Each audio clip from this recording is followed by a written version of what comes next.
All right, let's dive in. Today we're stepping into the world of modeling with a real trailblazer, Kaanchan S Farkiya. Yeah, she's pretty incredible. Educator, MMTC Board of Director, Global Executive Committee, IATB President, California. Wait, there's more, right? Oh, definitely. Well, Yoga instructor. And she was Miss WorldClass Ms. USA in 2021. wow, that's a lot of titles.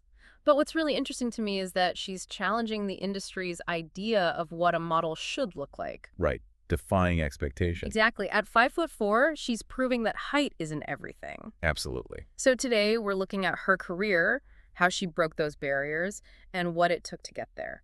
It's an interesting story that starts back in India when she was a teenager. Okay, back up. How did she even get started? So she was the first runner-up in a state-level pageant, and that kind of launched her into modeling and acting. Oh, wow. I can only imagine like going from a local pageant to suddenly being in magazines and on TV all over India. It's a pretty big leap. I remember reading that story about her family finding her ads in stores. Must have been so surreal.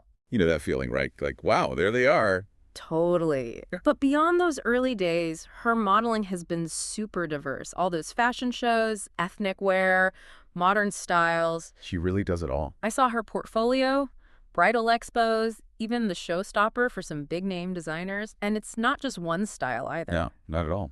She worked with those local Indian designers, highlighting those indigenous fabrics and intricate details. It's amazing. Then you see her with international designers like Ahmad Murtaza from Dubai and Tommy Lay. Global reach. That's impressive, and I wonder if her family background had any influence there. You think? Her grandfather was a Bollywood film producer and director. I mean, that's got to have some impact on you creatively, right? That's a good point. It's amazing how those early influences can shape your path, even if you don't realize it at the time. But let's talk about this petite model thing. What does that even mean in the industry? Right, so the modeling world, especially high fashion, has always had those super strict height requirements. Oh, yeah, I've heard about that. You have to be tall, basically. So for someone like Kaanchan, it's a bigger challenge for sure. Yeah. Okay, so tougher competition.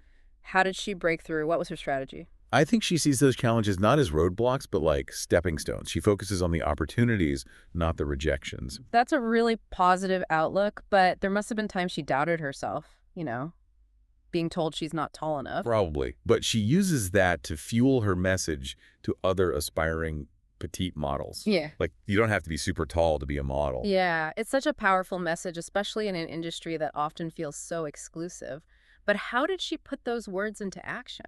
Well, pageants played a part. Miss WorldClass Miss USA 2021 and Miss Asian North America 2016, for example. She won those. That's incredible. And it's not just the crowns. She's won subtitles, too, like Mrs. Role Model of the Year, Mrs. People Choice. Those titles go beyond just looks, recognizing her character and contributions. But why pageants? Was it just about winning? I think she saw them as a way to spread her message about inclusivity. Show the world that beauty comes in all forms. And maybe even use that platform to advocate for important causes. Exactly.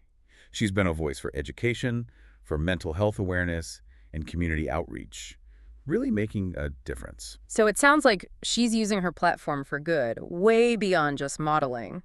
Are there other models she looks up to, other women breaking stereotypes? She admires Lily Rose Depp and Amina Blue, both petite, both successful. Ah, so she finds inspiration in their journeys. But what about them specifically? What makes them stand out? Their authenticity, I'd say. They're not trying to fit a mold. They're creating their own space, and I think Kaanchan sees that in herself. It's not just about breaking barriers for petite models, then. It's about creating a more inclusive industry overall. Exactly. She's big on body positivity and what she calls skill-based modeling. Skill-based modeling. What is that? It's about shifting the focus from looks to the actual skills a model brings. Professionalism, versatility, embodying characters, even communication and teamwork. So a more holistic approach, valuing the whole person. Right. And that ties into her legacy. She wants women to feel empowered, to embrace their strengths, to challenge those societal norms. Yeah, like don't let anyone tell you what you can or can't do based on your appearance. But that's easier said than done. I mean, this industry is all about image. Absolutely. But she's not afraid to challenge that. She's creating her own path, inspiring others to do the same. Walking the walk, not just talking the talk. So what are some concrete examples of how she's doing that? How is she making an impact beyond modeling and pageantry? Well, we talked about her role on the town council, right? Yeah, but is that just a title or is she really involved? She's hands-on, organizing community events, creating forums for local issues, really getting in there. It's more than just a title. She helps organize events, creates forums to address local issues. So practical solutions, bringing people together, that sounds like a lot with everything else she does. Is she spreading herself too thin? It's a good question. Yeah. But she's also a hunger advocate and a social activist. Seriously, how does she find the time? She's working with lawmakers, nonprofits, pushing for things like protecting educational standards. And making sure people have access to the help they need. Right, like access to public benefits. Wow. She's tackling some really complex issues, not just talking about them, but trying to actually make a difference. What kind of roadblocks does she face doing that? Well, the political world is tough. Bureaucracy, getting people in power to actually listen, especially when you're advocating for marginalized communities, it's not easy. It sounds like she's fighting on multiple fronts, challenging the modeling world and working for real change in the world through her activism. Where does she get the energy? It seems like she's really passionate about these causes. Remember her message about petite models. She doesn't just want to be part of the industry, she wants to change it. Right, body positivity, skill-based modeling. But how does that message get through to young girls who are seeing all those perfect models in magazines and on social media all the time? She really emphasizes finding inspiration from other petite models who have made it. Like the ones we talked about earlier. Exactly. It's showing them there's another way, Yeah. that they don't have to fit into that narrow definition of beauty. Like, look, they did it, you can too. But isn't there still a whole system that promotes those unrealistic beauty standards? Of course. And that's where her work for more diverse representation comes in, challenging the agencies, designers, photographers, everyone to be more inclusive. So it's bigger than just individual models breaking through. It's about changing how the whole industry works. But is that even possible? Fashion is pretty set in its ways, right? It's definitely a challenge, but she's realistic about it. She talks about the hurdles, the times she felt underestimated or dismissed. That's honest. A lot of people would just present this perfect picture of success, but she's real about the struggles. It makes her more relatable, and her achievements even more impressive. Yeah, for sure. And it reminds us that fighting for change takes a toll. It takes courage and resilience to keep going when you face rejection. Absolutely. It's not just about celebrating the wins. It's recognizing the sacrifices and the emotional work it takes. And it's not a solo mission either. She's always highlighting others who are pushing boundaries, promoting inclusivity. Totally. She's very appreciative of the designers, photographers, creatives who are trying to change things up. Like her admiration for Tommy Lee, who designed her cover look for WorldClass Ambassadors magazine. Yeah, she's all about supporting artists who share her vision. It's like she's building a whole community of people working towards the same goal. And she's pretty specific about what she looks for in a photographer too, right? It goes beyond technical skills. She wants professionalism, creativity, patience, flexibility. And good communication, collaboration, finding partners who get her vision. Definitely. She's building this really intentional, supportive community that's got to be important in such a demanding industry.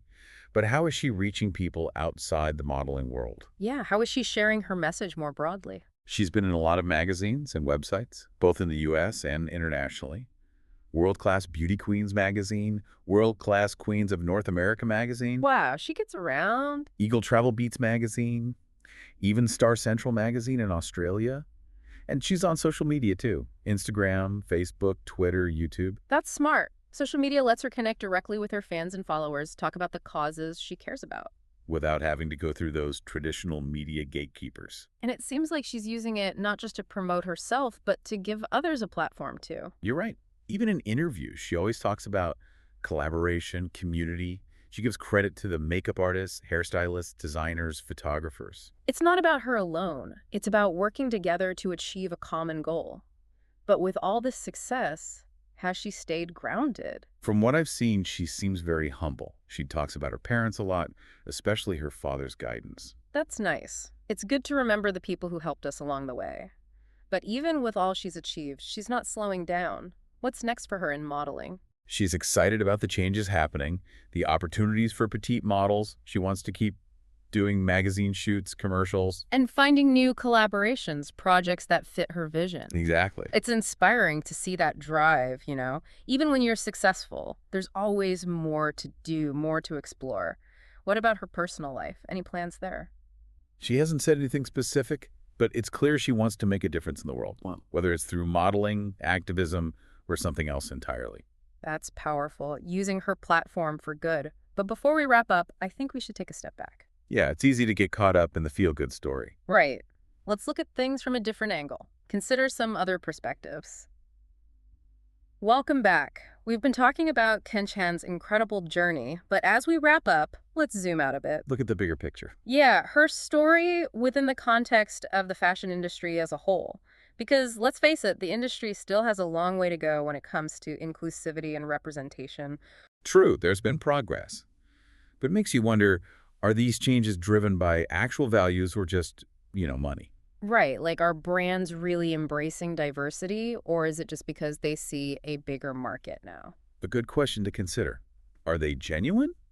Or is it all marketing? And if it's just marketing, how long will it last? It's like two stories happening at the same time. You have people like Kaanchan pushing for change from within, and then you have these market forces also pushing, but for different reasons. It makes you think about the power of individual action versus changing the system itself. Mm. Can one person really make a difference in an industry that's all about profit? It's a tough question, but I think Kaanchan's story shows that individual voices do have power. They can start conversations, challenge the way we think, and inspire others to push for change. Even if it's just a small step at a time. Exactly. And it's important to remember that her message of body positivity might not resonate with everyone in the same way. Right, some might find it empowering, while others might have concerns. It reminds us that even good intentions can be interpreted differently.